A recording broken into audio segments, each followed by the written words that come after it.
They said my methods were outdated and inefficient at 9:12 a.m. By sunset, ambulances were circling the block because the emergency department couldn't see patient histories. That's the sentence that has replayed in my head so many nights I could recite it in my sleep. My name is Ethan Crowley. I'm 58, a systems guy who spent 15 years keeping the digital heart of St. James Medical Center beating without missing a single pulse. 300 beds, 24 departments, 17 separate vendors, all bickering with one another's software. If chaos had an operating system, I kept it from blue screening. Or I did, right up until Blake Winters slid a folder across his new desk and told me to hand over my badge. Your methods are outdated and inefficient, he had declared, eyes flicking past me to the framed diploma on the wall like it offended him. We need modern approaches. Blake was 42, MBA slick, a fade so sharp it could open mail, and exactly 4 months into wearing a title he didn't understand. The office still smelled faintly of eucalyptus oil from the previous director's diffuser, but the warmth was gone. Winters didn't even sit the way Dr. Harrison used to. Harrison leaned forward, elbows on the desk, listening like a cliff absorbing waves. Winters sat back, ankle on knee, rehearsed smile, the kind of posture that asks other people to bend. His consultant, a kid named Devin who was maybe 30 and wore the kind of fitted polo that tries too hard, stood by the window tap-typing on his phone, probably composing a post about disrupting legacy healthcare tech. Across the desk, the severance envelope waited, fat with boilerplate. 2 months' salary. Standard NDA. No drama. The consulting team will be overseeing the transition to a cloud-based architecture, Blake continued. We've prepared a knowledge transfer plan. No, I said, simple as shutting a door. Then I unclipped my ID, set my master passwords in a neatly labeled binder on his desk, and waited for him to find the courage to look me in the eye. He never did. Change is difficult but necessary, he said instead, nodding at his own reflection in the dark window. I walked out behind a security guard who'd called me at 3 a.m., more times than I could count over the years. We passed the surgical scheduling window where I'd rebuilt a corrupt database on a Sunday morning while a dozen surgeons drank burnt coffee and tried not to panic. We passed Nurse Angela Jacobs in oncology, who once brought me homemade soup when I slept on a chair through an overnight upgrade. We passed the worn spot in the linoleum outside IT where I'd stood during the 2018 ransomware scare and promised Dr. Patel that our little hospital would not pay a dime to criminals. It didn't. Not on my watch. By the time I reached the parking lot, the winter light was that thin, metallic gray that makes everything look like it was cut from the same coil of sheet metal. I placed a cardboard box containing a plant, 2 coffee mugs, and a picture of my daughter, Megan, on the passenger seat of my truck. Then I sat with my hands on the wheel and stared at the front doors. The automatic glass swished open and shut with that patient hush. Families going in carrying anxious flowers. Nurses coming out into the raw air for 5 stolen minutes. I took a breath, started the engine, and drove away without looking back. They didn't want my expertise. They wanted my absence. I hadn't planned to end up in hospital IT.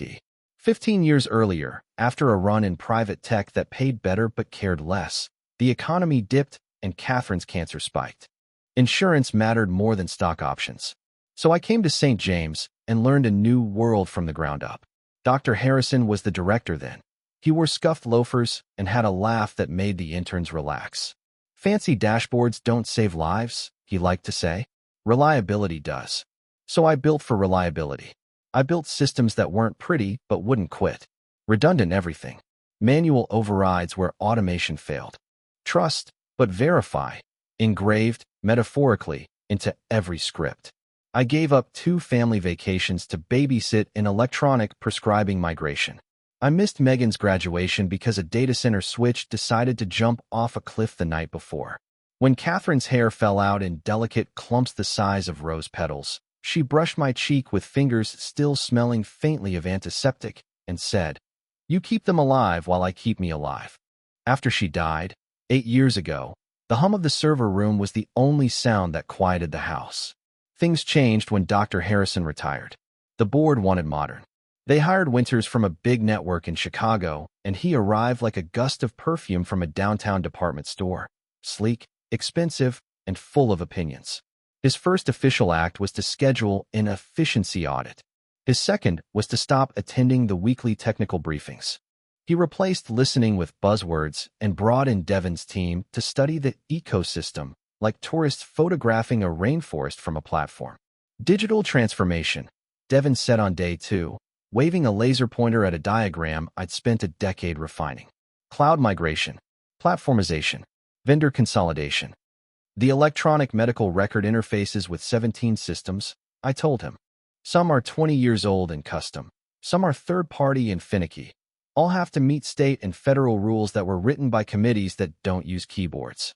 We've handled dozens of hospital migrations, Devin interrupted. It's all standard stuff. Standard stuff. I watched their markers squeak over white bars and leave out entire blood vessels in the body they were trying to redraw. The warning signs appeared like little red flags. Devin never asked where the pharmacy robotics got their nightly batch files. Blake never once came to the server room to see where the backup tapes lived. When I emailed a 3-page list of critical integrations, I got a thanks and a thumbs-up emoji. One Friday afternoon, I returned from lunch to find contractors measuring my office. Just planning renovations, one said, eyes sliding sideways. I went home and updated my resume by the dull light of the kitchen pendant while leftover noodles congealed in a takeout box. Something in my bones told me to prepare, but another part of me, the part that had slept on the floor under conference room tables when a storm took out the power grid, couldn't quite believe anyone would remove the one person who knew every wire by feel. They didn't just want a new system. They wanted a new story without the old guy in it. The truth snapped into focus 2 days after my firing. I sat in my living room surrounded by the kind of silence that makes you hear the refrigerator breathe. Classifieds open on my laptop. Coffee cold. The phone buzzed and buzzed. What's the backup process for surgical scheduling? Texted Alan from IT. Where's the configuration for the pharmacy interface? Asked Denise, the database administrator. A nurse emailed from a personal account. Allergies aren't showing in charts. Is that because of a code freeze? My termination agreement was clear, no unauthorized assistance. I didn't answer. It wasn't vengeance that kept my fingers still, it was clarity. Documentation may be a map, but maps don't teach a person how the ground feels underfoot in a storm. What we'd built at St. James wasn't a stack of software you could swap like a bad dishwasher. It was an ecosystem, fragile as a coral reef, resilient as a prairie, painstaking as a quilt. Custom interfaces where vendors failed, workarounds where regulations bulldozed, and hand-tuned, midnight-tested glue that turned 17 vendors into one hospital. I documented everything. Hundreds of pages, network subnets, stored procedures, emergency procedures written like recipes. If this then, that for when the world tilts. But you can't put 15 years of muscle memory in a 3-ring binder. You can't teach caution with a checklist. Blake called that evening. I let it go to voicemail. He called again the next morning, then again at noon. By the third message, his voice had lost the smoothness and found a burr. Ethan, we're having some integration issues with the pharmacy system. Just a quick question. I poured coffee and listened to the Cardinals spar outside the window. 3 more calls came. Urgent. Critical. Please. The last one, after dinner. Name your consultant rate. Whatever you want. We need you back ASAP. I was halfway through composing a very polite decline when my doorbell rang.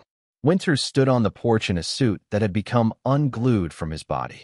His tie was loose, dark circles under his eyes like parentheses holding nothing. Behind him, the January air was hard and bright. Ethan, he said, smiling with his teeth and not his eyes. Thanks for seeing me. I set a mug in front of him at the kitchen table and waited.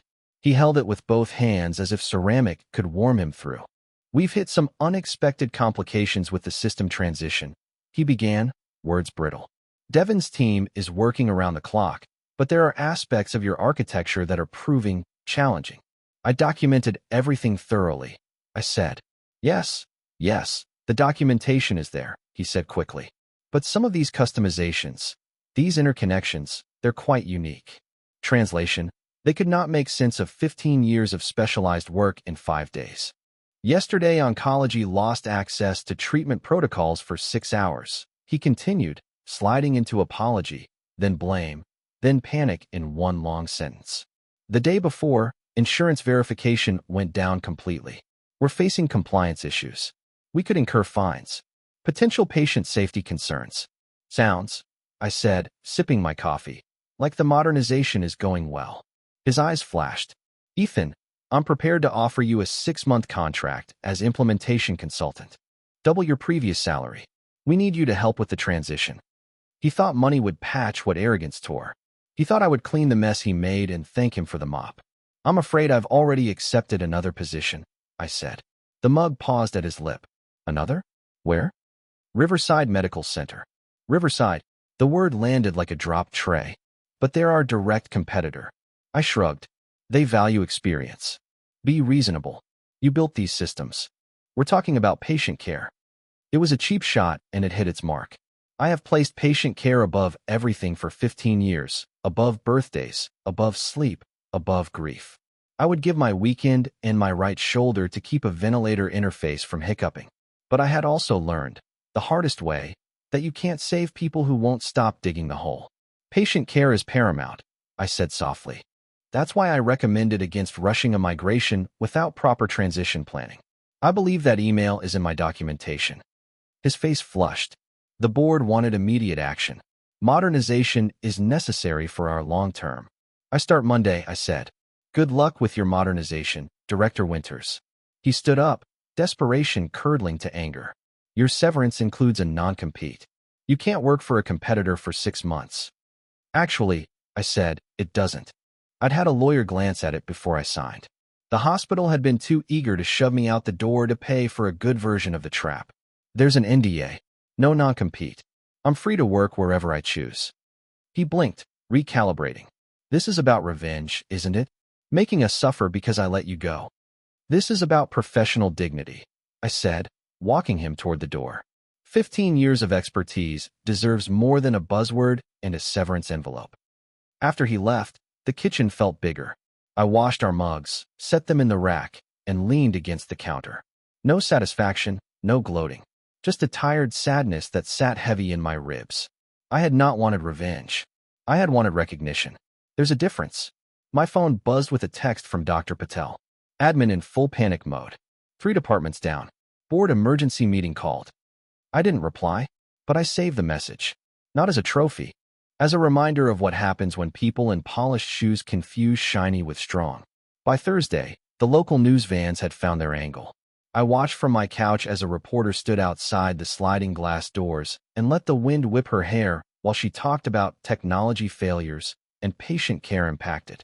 She said sources within the hospital had confirmed that departments had rolled back to paper charts. A nurse darted past in the background with a stack of manila folders like a throwback to a less confident era. The camera panned to the sign over the entrance. St. James looked smaller on television, almost vulnerable. My phone rang again. This time it was Jennifer Walsh, Director of Technology at Riverside. You doing okay? She asked. I'm fine, I said. Looking forward to Monday. About that, she said. I just got a call from a board member at St. James. Dr. Eleanor Hughes? Head of surgery? Dr. Hughes, I said, hearing the polite, unflappable cadence in my mind. She was one of the few on the board who had ever visited the server room. She called to confirm you'd accepted our offer, and to tell me some things. Jennifer's voice changed, from friendly to careful. Ethan, Winters wasn't improvising. He was executing. The name she said next snapped something inside my chest. Helix Solutions Group. I closed my eyes. Helix is a polished machine that sells hospital boards on a future made of PowerPoints, proprietary platforms, single pane of glass, dashboards, upfront savings that turn into dependency and price hikes later. I'd had a run-in with them once, years back, when they tried to sell us a scanner module that didn't talk to our barcode symbology. They called our objections edge cases. Blake brought them in months ago, Jennifer said.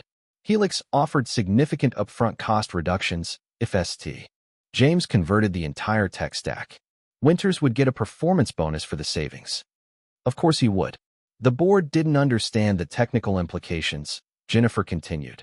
They trusted his assessment that the transition would be seamless. Seamless, I said, the word catching, tasting of tin. How bad is it? Her silence answered, and then her words confirmed. Dr. Hughes said they've diverted emergency patients to other hospitals twice this week. ICU is on manual protocols. State compliance is asking questions. I gripped the edge of the counter until my knuckles felt like chalk. This was not what I wanted. I never wanted patients to suffer. I wanted respect for the austere, unglamorous work of keeping doors open and screens available. There's more, Jennifer said. Before presenting the Helix proposal, Winters had department heads sign off on a technology assessment that claimed your systems were obsolete and non-compliant. We passed every audit, I said, heat rising. 99.98 uptime. I can quote the letter from the state. Exceeds standards. Dr. Hughes knows, she said softly. The board is realizing they were misled. An email from Dr. Hughes arrived an hour later. Her words were crisp, deliberate. She apologized, not for the firing. That was a decision with signatures, but for the way in which it had been reached. We approved restructuring based on incomplete and misleading information, she wrote. We have learned that the systems you maintained exceed industry benchmarks. We have called an emergency board meeting for tomorrow. I would value your presence. I stared at the message for a long time. My first impulse was to ignore it. Let them fix what they broke. But then I thought of Nurse Jacobs with her coffee and jokes, of the night Dr. Patel hugged the chart printer after we kept the cath lab up during a citywide outage, of the way Dr. Harrison had said reliability like a prayer. I closed the laptop and tried to sleep. I did not. I arrived 15 minutes early the next morning, the way I had for every standing meeting for a decade and a half. The boardroom had shifted since my last time there. Sleeker chairs, a large screen instead of the old projector, but the long table still looked like a boat that could split a sea. Dr. Hughes greeted me at the door with a firm handshake and a look that made me think she could diagnose a lie in 2 beats. Thank you for coming, Ethan, she said. I wasn't sure I should, I admitted. You should, she said simply. Department heads filtered in, faces grim. Administrators took seats near power outlets. The Helix consultant, Devin, hovered by the far wall, polo tucked into newer khakis, confidence frayed. Winters arrived last and stopped dead when he saw me. He masked it quickly, but I had seen the heartbeat of systems too long not to notice a flutter. We are here to address ongoing failures and reassess our relationship with Helix. Dr. Hughes began, voiced the scalpel edge of calm. Mr. Crowley has agreed to offer his assessment. All eyes turned. My hands were steady, but I could feel the weight of years in my elbows. The systems at St. James were built to meet this hospital's specific needs, I said. Every customization was born out of a real problem. A nurse who needed a barcode scan to always work on the third try at 3 a.m. A pharmacist who needed a report printed on a dot matrix in the basement because the Wi-Fi drops there. A surgeon who needed a CT image to load while he was still scrubbing. These aren't outdated relics. They're specialized tools. I connected my laptop to the screen. The documentation that lived in those binders appeared in crisp digital edges, diagrams, interface tables, contingency trees. Everything you need to maintain these systems is here, I said. But the problem isn't the presence of documentation. It's the absence of compatibility. Respectfully, Winters interrupted. Compatibility issues are temporary. Helix has implemented their platform in dozens of hospitals. I looked at those hospitals last night, I said, clicking to a second slide I'd assembled with a kind of manic clarity somewhere between 3 and 4 a.m. They're almost all new builds or facilities that had already standardized on Helix's vendors. Retrofitting Helix onto a hospital like ours, where pharmacy is tied to a robotics vendor that requires a specific HL7 flavor, where radiology uses a PACS that only talks DICOM over a custom VPN, where our EMR has been tuned around our workflows like a violin. That's years of careful transition. Not weeks. Not with an audit cycle breathing down your neck. I highlighted a spec sheet Devin's team had put on the internal share drive. Helix's own technical documentation notes incompatibilities with our pharmacy interface and our radiology query/retrieve. Those lines were not presented to you. Or if they were minimized. Murmurs, low and frowning. Dr. Hughes turned to Winters. Did you know about these constraints when you recommended Helix? The assessment indicated any challenges would be minimal, he said. Short-term turbulence for long-term benefit. And the assessment you personally oversaw, I said, in which you directed staff to emphasize risk factors over stability metrics. I brought up a screenshot, an email forwarded to me at 2 a.m. by a former colleague whose patience had run out. Winter's words were right there. Please adjust your report to reflect more aggressively the potential failure points in our current architecture. Silence, hard as glass. Dr. Patel leaned forward. We diverted 67 emergency patients this week, he said quietly, each number its own bell. 3 surgeries delayed. Medication administration errors up 12%. Those are not potential failure points. Those are failures. We need to move forward, Winters said, brittle. We can't let one disgruntled ex-employee derail modernization. I'm not here to drag us backward, I said. I'm here to remind you that modernization without understanding is vandalism. You can reach the future by bridge or by catapult. If you choose the catapult, you'd better know where you'll land. Devon finally spoke, voice smaller. Our intention was never to compromise patient care. Intention is the easiest thing in the world, Dr. Hughes said. She looked around the table. We will reconvene in 20 minutes to vote. I packed my laptop slowly, aware of Winters storming out in a wake of cologne and resentment. Nurses filed past, offering me ghost smiles, as if grateful to have seen my face in daylight. I stood by the window and watched an ambulance back carefully into the bay, the paramedics moving like choreography. 20 minutes later, the board returned. Dr. Hughes kept it simple. The contract with Helix is terminated effective immediately. We will implement an emergency restoration plan to return to our previous systems. We will also be conducting an internal review of how this decision was reached. She turned to me. Mr. Crowley, Ethan, the board would like you to return, if you're willing, on your terms. We need stewardship, not salesmanship. We would like you to serve as Chief Technology Officer and to lead the restoration. For a second, I couldn't find my mouth. On my terms, I said at last, careful. Your terms, she confirmed.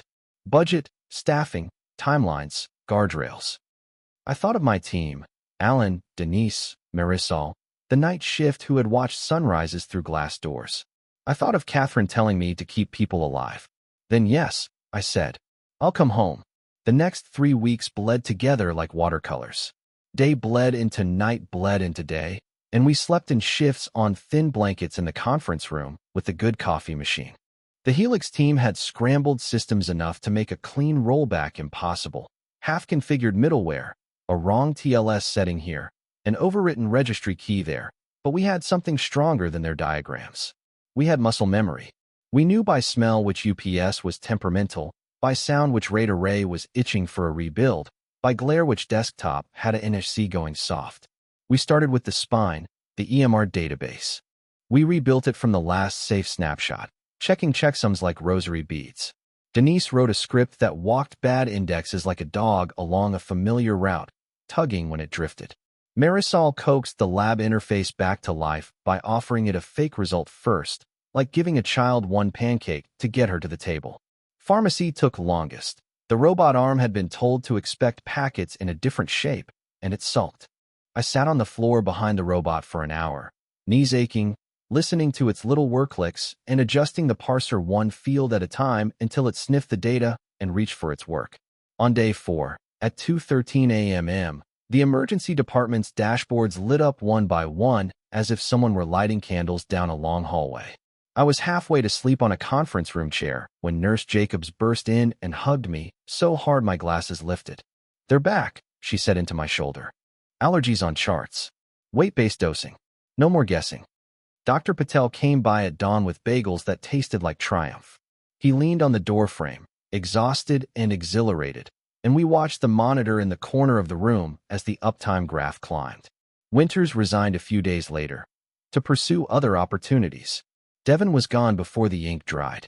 The Helix truck, a cube van that had looked so bold driving up, rolled away quiet, a new vinyl logo hiding the old one's outline in the paint. I made a rule for myself when I took the CTO badge: no dancing on graves. I didn't mention Winters in presentations, didn't sneer at Helix on calls. I kept my focus on rebuilding what mattered and then strengthening it. When we finally slept a full night, I dreamed not of headlines or apologies, but of cables neatly labeled and a log file that said no errors in a line long enough to be a lullaby. At the first quarterly review, I stood at the head of the same table where I'd sat quiet for years. The screen showed not fire, but water, reliable, steady metrics flowing. Uptime back in the clouds. Incidents per 1,000 orders cut in half from pre-Helix days, because we'd used the chaos to learn. The board listened, not like people waiting to speak, but like people trying to understand. The modernization initiatives Director Winters prioritized? Dr. Hughes asked when I finished. I have a 5-year roadmap, I said. Real modernization. Hybrid cloud where it makes sense, where compliance and latency and common sense agree. Not the whole hospital in someone else's computer. Expand wireless in radiology's dead zone. Replace the hand-me-down out-of-warranty core switch that's older than 3 interns. Cross-train staff so that knowledge lives in heads and documentation, not just in one person's bones. A succession plan so St. James never depends on the heroics of one old man again. They voted unanimously to fund it. I walked out into a hallway that smelled like coffee and lemon disinfectant and thought of Catherine, who would have told me to stop for breakfast and then to get some sleep. 6 months later, we were nominated for a Regional Technology Excellence Award. I don't put much stock in plaques. I've seen too many fancy certificates hanging on walls across from printers that jam. But it meant something, not because my name was on it, but because the whole hospital's was. Jennifer at Riverside texted me a congratulations and a smiley face. Almost colleagues, she wrote. You ended up where you were needed. I live with small rituals now. I keep a second copy of every vital process not just on a server, but in 3 minds on my team. When I arrive before sunrise, I take a lap through the ED and wave at the triage nurse and make sure the triage printers have paper. I carry a Sharpie because labels matter. Once a month, I schedule a walk the wire night. We take the whole network down on a Sunday at 2 a.m. in a controlled way, and we bring it back up with hands and eyes so that when the world does it to us, we'll have already practiced the dance. I sometimes think about Winters. Last I heard, he was at a startup promising to revolutionize hospital administration with AI-driven scheduling. Maybe he'll succeed. Maybe he'll sell good PowerPoints to boards that like tastefully animated graphs. Maybe he has learned. Maybe he hasn't. That is no longer my problem to solve. One evening, close to the anniversary of Catherine's death, I drove to the small cemetery where the grass is kept the precise height she would have insisted upon. I brought the plant that used to sit in my office, a hardy, unkillable green that survived fluorescent lights and Februaries. I told her about the chaos and the calm, about the way a nurse had cried when the orders came back, about the time a little boy named Noah with a complicated heart had needed a medication adjusted in seconds, and because our system was up, it happened in seconds. I told her I still build for reliability because fancy dashboards still don't save lives. On my way home, I stopped at St. James. The atrium was quiet in that liminal hour between visiting and midnight. I stood by the big windows that reflect you back at yourself and watched a janitor buff the floor in wide circles, like he was polishing the day. In the server room, the cool air hummed. The cabinets stood in their patient ranks, blue LEDs blinking like constellations, steady, steady, steady. My badge says Chief Technology Officer now. That still surprises me when I catch it in the mirror. But the part of the job that matters hasn't changed. I walk among the machines and listen, to fans, to logs, to people. I solve small problems before they become headlines. I keep the hospital's heartbeat on time. People sometimes ask me, usually after a glass of wine at a fundraiser, how it felt, getting fired and then asked to come back. I tell them the truth. It hurt and then it healed, and the scar makes me remember to fight for the boring virtues, diligence and documentation, and the humility to admit you don't know a thing before you break it. If I ever leave St. James, it will be through a door I open myself and with a binder that contains secrets no one person holds anymore. Experience isn't a relic. It's a tool. And if you respect it, it will hand you a future that works. A week ago, Dr. Hughes sent me a message late in the evening. We received a note from a family today, she wrote. Their father survived a med reaction because the ED accessed his allergy list in seconds. They wanted us to thank whoever keeps the computers going. Consider yourself thanked.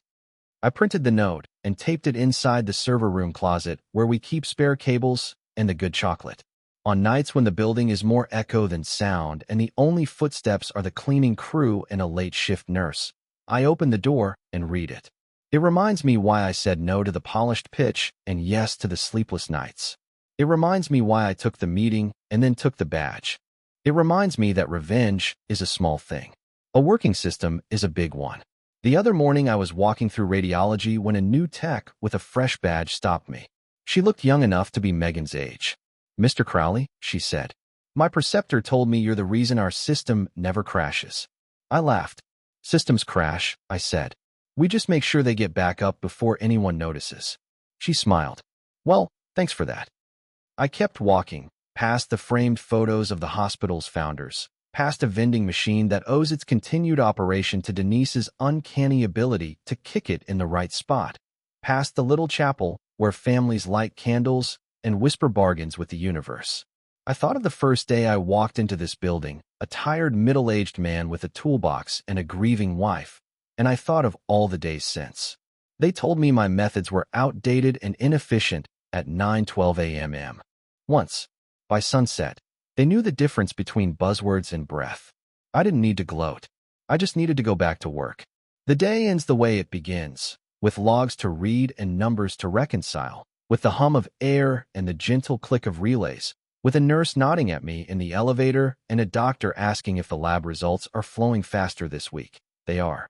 Sometimes, when I shut down the last monitor in the server room before going home, the reflections of the LEDs slide across the glass like fireflies. I stand for a second and watch them blink and think. Not dramatic, not glamorous. Just life. And that's enough.